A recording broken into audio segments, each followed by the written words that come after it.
Teori Tadatsuru is a specialist and a doll maker.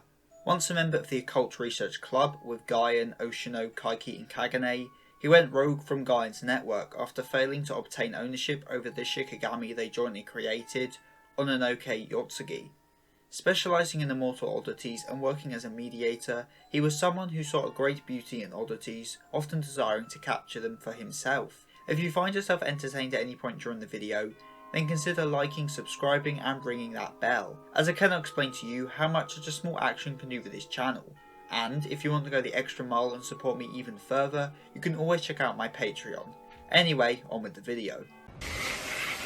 Tadatsuru doesn't appear until Tsuki Monogatari, and so is absent for most of the story, being first mentioned in the arc he first appears. Now, although the real world reason is that Nisho Ishin hadn't thought up his character till the second series at the very earliest, his lack of any appearance or mention before then does actually hold some significance to his role in the story. As Tadatsuru left Gaian's network, he disassociated from her, and as is made plainly obvious with her depiction in Iwari Monogatari, Gaian is like a god, and since God created all and can see all, by having God, in this case Gaian, not associate with Tadatsuru, it's like he's not even there in the eyes of God, and what happens to those who God does not recognise? Well, they end up in hell, or in our case, they just don't exist, which is why even when the occult club was mentioned, he wasn't, as he doesn't matter, he wasn't part of the story, at least yet. Though I have a feeling most of this was not what Nisho Ishin intended, but even so it makes a lot of sense, so let's roll with it. As already said, Tadatsuru was a member of the Occult Research Club, and this is where his career as a specialist began, and his obsession with oddities also, as Tadatsuru is someone who sees a great beauty in oddities. Although this is just the speculation of Kagane, the reason seems to be that this obsession comes as a result of his belief that those things not made by God, in other words those things made by man, are what are truly beautiful, more so than anything natural. As much like art, oddities are created by humans. They are born from human belief and as such are truly beautiful. And since Gaian is often represented in the story much like a god, then this could also be in reference to how he left Gaian's network, as he doesn't see the work of God or Gaian as superior and instead sees human work, or in this case his own, as better. Not that he is a human any longer, as in an attempt to create the greatest beauty, a man-made oddity, something even more beautiful than an oddity born out of subconscious thought, he himself became an oddity, or at least something very close to one. He considered oddities beautiful for being created by human thought, but considered man-made oddities even more beautiful as they were made with purpose. This is why he adored Ononoki so much, as she was almost perfectly beautiful in his eyes, and it's safe to say he really did love her, though whether that was something akin to a daughter or family member, or as merely a piece of art, is really left unclear. At the very least he cared for a lot, with the main reason he left Gaian's network being that Ononoki chose to go with Kagane rather than him.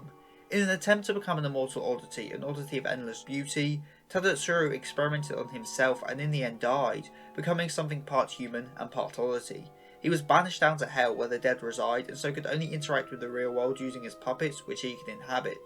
In essence, he wandered between the line of life and death, and so was left wandering the plane between life and death. He became an existence not dead but not alive. He certainly achieved immortality, at least in a sense, but whether that was beautiful or not is hard to say. At the end of the day, he is a man ruled by not an ideology, but an obsession. Above all else, he sees the beauty in the things he calls art. As Kagane says, he considers himself an artist. A forest may be immensely beautiful to some, a thing born out of the beautiful randomness of evolution and nature, of the miracles of life in the natural world. But to Tadatsuru, such a thing holds no beauty. To him, the highest form of beauty is the lifeless existence of a doll, something man-made and something that will live forever, as you can't die if you have no life to start with. That is true immortality, true beauty. He wished to become like Ononoki, to become an immortal corpse doll, something man-made and something that would live forever, undying beauty. But he failed, and even if he had succeeded, he probably wouldn't have been content, as obsession is different from drive or resolve. There is no end to obsession, no final goal to reach. No matter how beautiful something is, in the eyes of a man driven by obsession, there can always be something more beautiful. So maybe it is for the best he failed and became a paradox in existence, something not human, not oddity, but all monster, something that cannot be defined in terms of beauty, something endless, an immortal paradox, in other words an immortal being made not by God but by the hands of man. The idea of a role is weirdly prevalent around Tadatsuru's character. In Tsukumonogatari especially, he spends much of his time trying to understand his role. He is confused as to why he is doing what he is doing and what he should be doing. This all becomes clear in the Warrior Monogatari, when we find out that Tadatsuru we met was just a puppet controlled from hell. His true role was just to act as a messenger, to relay the situation to Araki in hell. He is obsessed with the idea of a role as he is like a puppet. He is something akin to a doll in his current form, akin to a tool to be used, a puppet to be directed. Those things that are beautiful are made by man, and those things made by man have a role to play, a role given to them by man, their creator. So Tadatsuru, who wishes to be beautiful, to be like a doll, desires a role much like a doll. Tadatsuru, in my opinion, is a lonely man. As Ononoki says herself, he isn't someone who people get along with. He lives alone with nothing but the dolls of himself. He is literally surrounded by no one but himself. And so maybe that is why he loves the lifeless existence of a doll. They don't have feelings, they just exist. Tadatsuru is the same, he too just exists, but unlike a doll, he still has feelings and can still be lonely. And so maybe the reason he wanted ownership over Ononoki so bad wasn't just because of the beauty he saw in her, but because he wanted a companion who could understand him. A doll can understand me, he might have thought. But that is just my interpretation. Curses are something that are never really explained in the Monogatari series, but are extremely important to much of the story nonetheless. Is having your weight taken by an oddity a curse? What about being bitten by a vampire and becoming their kin? Sure, these can all be called curses in some sense, but the curses one thinks of when you say Monogatari are without a doubt the curses placed on Gain Izuko, Oshinomeme, Kaikideshu, Kagane Yozura, and Teori Tadatsuru. For meddling in what they shouldn't have, for trying to undo death, and by creating Ononoki Yotsugi, all 5 of these specialists were cursed. Was it God? Maybe. Was it just the universe itself? Again, maybe. We don't know, but what we do know is that all 5 of those people were cursed for doing so, for not knowing their place. And since he didn't know his place in the world, Tadatsuru was robbed of his right to stand on the world, and as such is forbidden from ever setting foot on the ground again. This is a curse shared by Kagane due to the fact they were the two to work on the legs of Ononoki during her creation. However, Tadatsuru was cursed even further than this when he tried to replicate what they had done before and tried to create the artificial oddity Teori Tadatsuru. And as we have already discussed, he failed and became something half man and half monster, once again a sign that he didn't know his place. But a man driven by obsession isn't deterred so easily, as obsession is endless, and that is what drives Teori Tadatsuru. The name Teori Tadatsuru, like all names in Monogatari, is rich in meaning.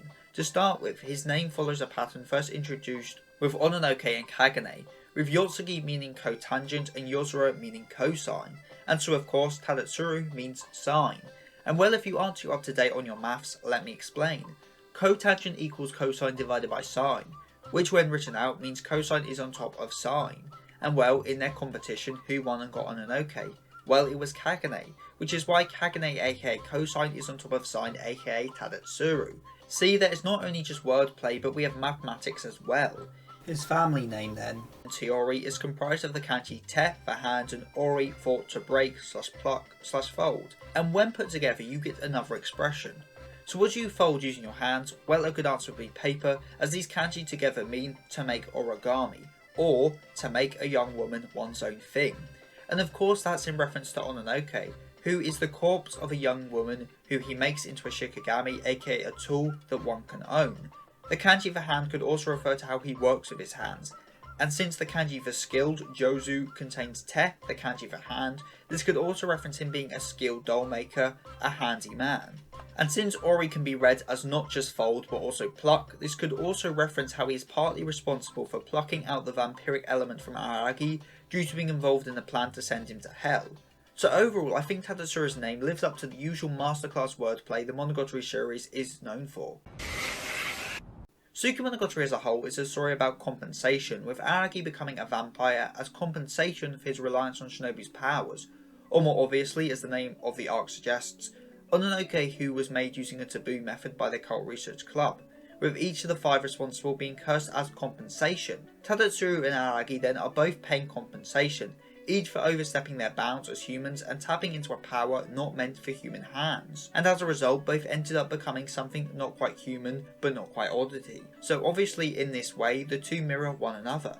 And another thing to note when it comes to these two characters is how Tadatsuru was said to be like Oshino, a mediator, not an exterminator like Kagane or a specialist who stops issues before they arise like Gaian. And so when Aragi goes to face Tadatsuru, it's like he's facing an Oshino proxy, another mediator. And so in standard storytelling, Aragi would win and defeat Tadatsuru, showing he now has what it takes to surpass his mentor by beating someone who mirrors him in ability and whatnot. Obviously that doesn't happen since this is Monogatari, but I thought the parallel was of note enough to mention. Overall then, Tadatsuru acts like a foil to Aragi, as someone who like him became a quasi-human and ended up cursed because of it, relying on their newly gained powers to get by but never escaping the consequences regardless, and being forced to pay compensation. Tadatsuru is a character introduced late into the story, but needless to say is a vital part of the Monogatari series. His obsession offers a fresh perspective on the nature of the world, especially in regard to the concept of beauty. He is a slave to his obsession, a puppet to it, but still, even so, is a skilled specialist and someone who cares deeply for best girl Ononoki, so he gets a thumbs up in my books. Comment of the week comes from Killy Monster, and thanks for putting a comment in the comment section that I'd argue is actually better than the video itself. If you are interested in my literary endeavours, why not check out my books Gang Fluid Justice and People of Fate Volume 1, available at Amazon.com. And if you want to help support this channel even further, then consider pledging to my Patreon, where for as little as £2.75 a month, you can get your name at the end of the video like Hikari Desu, 7SO and Smokey McBobby. So with all that said and done, I've been Seth the Sin, the Deadly Sin of Geek, and I'm signing out. Stay safe, everyone.